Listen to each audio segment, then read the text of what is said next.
काय रे, ही टकलू हैवानाची गँग गावात आली हे तुला कोणी सांगितलं? हा बोलला. हा कसा बोलला? त्याला बोलताच येत नाही. त्याचं काय झालं? इकडे या. त्याचं काय, ते आमचं एक टॉप सिक्रेट आहे, कुणाला सांगता येत नाही. का? अहो जर मी तुम्हाला सांगितलं आणि उद्या जाऊन तुम्ही बातमी आणली, आम्हाला काय महत्व सासरे बुवा? तुझ्या आईला तुझा सासरा गेला खड्ड्यात. केवढा खड्डा खणावा लागेल माहितीये का तुम्हाला? थोपाड बंद कर.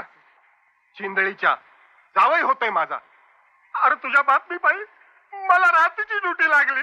दिवसभर झोपायला मिळेल ते. चुप. असं काय करताय हो तुम्ही? रात्री जागून टकलू हैवानाला पकडलत ना, बढती मिळेल तुम्हाला. 100च्या ऐवजी 200 मिळतील. आहात कुठे सासरे बुवा? लक्ष. जावई बडाव कधीतरी. Good morning. Come in my cabin.